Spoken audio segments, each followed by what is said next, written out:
प्रभु श्री राम के लिए तमाम ऐसे जो मुद्दे हैं वो विपक्ष की तरफ से लाए गए, वो जाति से लेकर तमाम मुद्दे रखे, लेकिन कोई भी मुद्दा ऐसा लगा नहीं कि वो भारी पड़ता हुआ नजर आए या फिर वो उस पर खेलते हुए नजर आए, वो फेल ही उस पर साबित होते हुए नजर आए। क्या यही बौखलाहट है, क्या यही हार का डर है और यही कारण है कि इस तरह के बयान सामने आ रहे हैं? देखिए हिमानी जी, मुझे ऐसा लगता है कि अगर हिंदुत्व का सही में कोई प्रतीक है, क्योंकि जब भारतीय जनता पार्टी के बड़े बड़े नेता कह रहे थे काला दिवस है, ये अफसोस का दिवस है, केवल एक बाला साहब ठाकरे थे जिन्होंने सीना ठोक के कहा था मेरे शिव सैनिकों ने, और उनके पुत्र शिवसेना के उद्धव ठाकरे को आमंत्रित नहीं किया गया।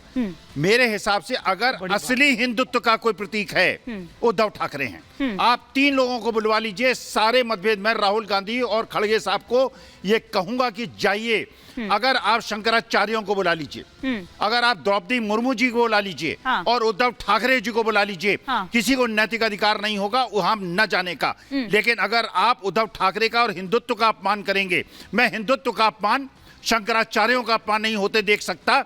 असली हिंदू हैं, ढोंगी हिंदू हैं, शंकराचार्य असली हिंदुत्व के प्रतीक। और सर वहां जो प्रभु श्री राम का अपमान हो रहा है, मैं उसको सही नहीं ठहरा रही हूँ, मैं उसको कहीं सही नहीं ठहरा रही हूँ, लेकिन वहीं दूसरी तरफ द्रौपदी मुर्मू जी को बुला लीजिए। हाँ, संजय राणा जी कुछ कहना चाह रहे हैं। छोटे से बात करें, इन्होंने बोला कि जो उद्धव ठाकरे साहब को बुलाना चाहिए, बता दीजिए रावण भी एक ऋषि का ही पुत्र था, लेकिन रावण था उसके कर्मों के। हे राम, हे राम। तो आप ये बताइए, हे राम भाई, उद्धव ठाकरे के कर्म देख लीजिए क्या हो गया। अरे आपके साथ रहे 20 साल, अरे आपके साथ रहे 20 साल। इन्होंने भी एक बात और बोली कि धर्म पे राजनीति नहीं होनी चाहिए। हिमानी में एक फोटो दिखा रहा हूँ, अप्रैल की है, चाचा भतीजा को जूम करके दिखाइए, सब लोग टोपी पहन के रोजा अफ्तारी कर रहे हैं। धर्म पे कौन राजनीति करता है ये पूछिए।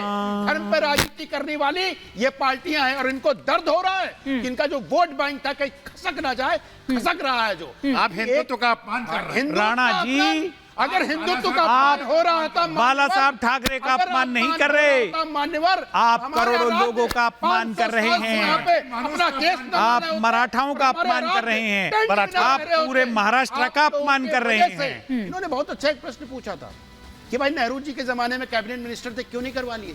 अरे नेहरू जी तो सोमनाथ मंदिर में जाने के लिए क्या क्या राजेंद्र प्रसाद के साथ किए, आपको नहीं पता? आपके नेहरू जी ने क्या उपज है ये बातें, सारी फर्जी बातें हैं, रियर व्यूरो में देख के गाड़ी भाग्यपूर्ण है। अरे अगर नेहरू जी ही उनके deputy prime minister Shri Sardar Patel जी ने दुष्यंत वो भव्य और बीजेपी का विरोध करते करते, मोदी जी का विरोध करते करते, ऐसा नहीं लग रहा है कि कई बार आप देश का विरोध कर जाते हैं, प्रभु श्री राम का विरोध कर जाते हैं, प्रभु श्री राम का विरोध कर जाते हैं, नहीं लगता? मैम ये अखिल स्वामी कह रहे हैं, मैं उस पर टिप्पणी करना चाह रहा हूं। आर यू राकेश त्रिपाठी जी, सुनिए ना दुष्यंत जी, समय की, मौके की नजाकत को समझिए ना सर, मौके की नजाकत को समझिए ना सर। मैं फिर वही कह रही हूँ, मैंने शुरू में भी कहा और एक नहीं कई बार कहा कि अगर आप मान नहीं रख सकते तो कम से कम मौन ही रख लीजिए।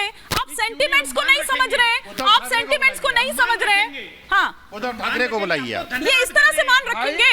कभी मांसाहारी बता दिया जाता है, कभी आप लोगों को मुगल याद आ जाते हैं, कभी पिता का श्राद्ध कराने लगते हैं, न जाने क्या करने लगते हैं। उद्धव ठाकरे जी को भी ठाकरे को क्यों?